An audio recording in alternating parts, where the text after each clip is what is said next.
Perkenalkan, nama saya Wilson Frantinus dengan NIM 0101112823280062,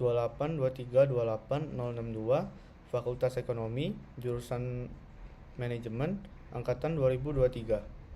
Pada kesempatan kali ini, saya akan mempresentasikan makalah proyek ujian akhir semester untuk mata kuliah Manajemen Keuangan Internasional. Makalah ini disusun berdasarkan acuan dari tema 7, di mana saya secara spesifik mengangkat judul Peran Strategis Keanggotaan Indonesia dalam Jaring Pengaman Keuangan Global (IMF) dan G20 terhadap stabilitas nilai tukar rupiah. Dalam video ini, terdapat 4 poin utama yang akan kita kupas tuntas secara berurutan, mulai dari penjelasan fenomena aktual di lapangan, yang kedua, tinjauan konsep teorinya, ketiga, pembuktian melalui analisis data dan grafik, yang keempat, kesimpulan serta rekomendasi. Baik, mari kita mulai dengan bagian pertama dari video ini, yaitu penjelasan fenomena aktual. Pernahkah Anda menyadari sebuah anomali atau fenomena menarik di tengah hantaman ketidakpastian ekonomi global saat ini?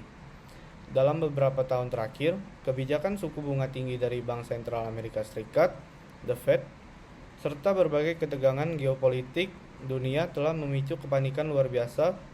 Arus modal global bergerak keluar dari negara-negara berkembang dan kembali ke aset-aset yang dianggap aman atau safe haven assets. Secara teoritis dan berkaca dari pengalaman masa lalu, tekanan depresiasi yang sangat masif ini seharusnya membuat nilai tukar rupiah kita anjlok parah. Namun, fenomena aktual di lapangan justru menunjukkan hal yang berbeda berdasarkan ulasan dari Harian Ekonomi Nasional. Bisnis Indonesia pada awal tahun 2026, stabilitas nilai tukar rupiah terbukti relatif jauh lebih tangguh jika dibandingkan dengan mata uang negara berkembang lainnya. Cadangan devisa kita bahkan mampu dipertahankan pada level yang sangat aman. Artikel sumber tersebut menyoroti bahwa Otoritas Moneter Indonesia kini telah menggeser strateginya. Kita tidak lagi sekadar membakar cadangan devisa murni secara sendirian untuk intervensi di pasar valuta asing. Sebaliknya, Indonesia kini memanfaatkan posisi diplomasi dan keanggotaannya di organisasi global untuk meredam guncangan bagaimana persisnya mekanisme pertahanan berlapis ini bekerja. Itulah yang menjadi fokus utama analisis kita. Setelah memahami fenomena aktual yang terjadi, sekarang kita masuk ke bagian yang kedua, yaitu konsep teori manajemen keuangan internasional yang relevan dengan tema makalah ini. Ada 3 landasan teori utama yang bekerja di balik ketangguhan rupiah yang kita bahas tadi. Teori yang pertama adalah konsep Global Financial Safety Net atau jaringan pengaman keuangan global. Dalam literatur keuangan internasional, konsep ini merujuk pada sebuah arsitektur pertahanan institusional yang berlapis-lapis. Tujuannya adalah memberikan dukungan likuiditas darurat kepada negara-negara yang mengalami tekanan nilai tukar ekstrim. Lapisannya dimulai dari cadangan devisa nasional kita sendiri, kemudian didukung oleh kesepakatan swap mata uang bilateral dengan bank sentral negara lain, hingga lapis paling akhir yaitu fasilitas multilateral dari organisasi seperti Dana Moneter Internasional atau IMF. Teori yang kedua adalah mengenai signaling effect atau efek sinyal terhadap kredibilitas kebijakan.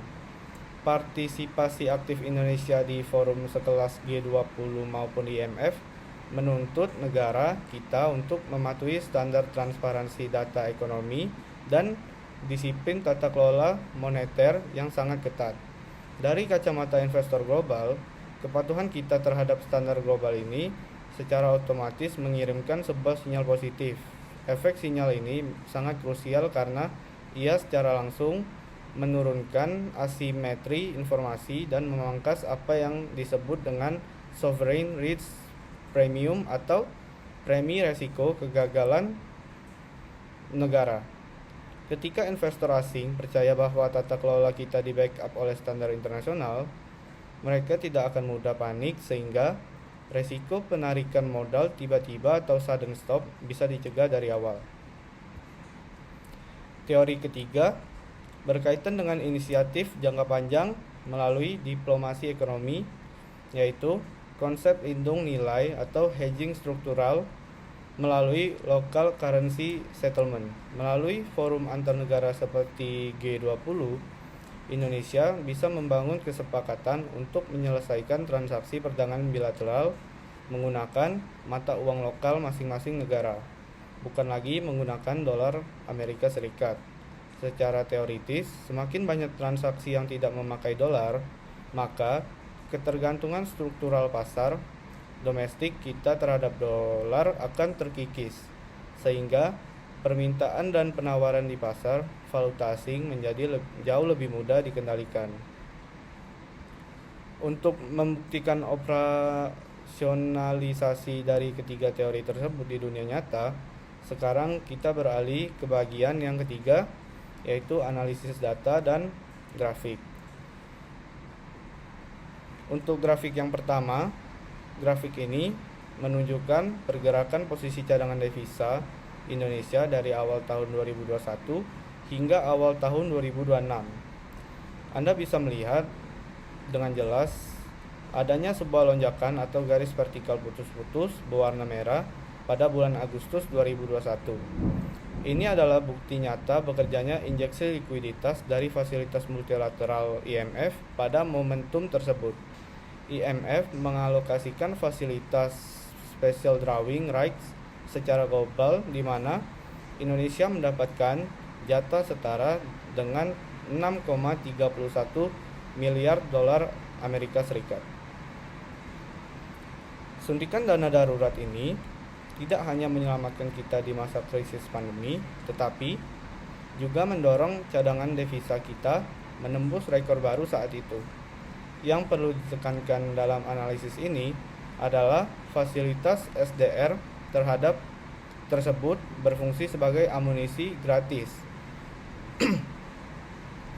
Bank Indonesia memiliki tambahan amunisi likuiditas yang sangat besar untuk menstabilkan kurs valuta asing tanpa pemerintah harus repot-repot mencari pinjaman komersial baru di luar negeri yang bunganya sedang sangat tinggi.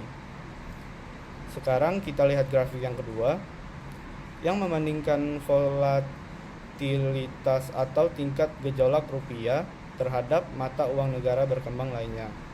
Garis yang berwarna hijau mempresentasikan pergerakan kurs rupiah kita, sementara garis berwarna orange adalah indeks rata-rata pelemahan mata uang negara berkembang secara umum. Secara visual, sangat terlihat bahwa saat indeks dolar menguat, garis rupiah memang ikut naik yang berarti mengalami depresiasi. Namun, tingkat kemiringannya atau pelemahannya jauh lebih landai dan terkendali dibandingkan negara-negara lain.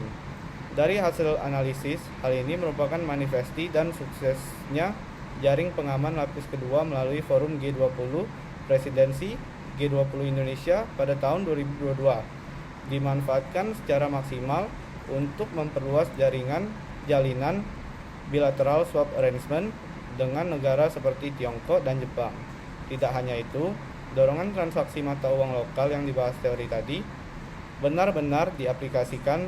Hasilnya, volume harian pemburuan dolar di pasar uang domestik kita menurun secara nyata.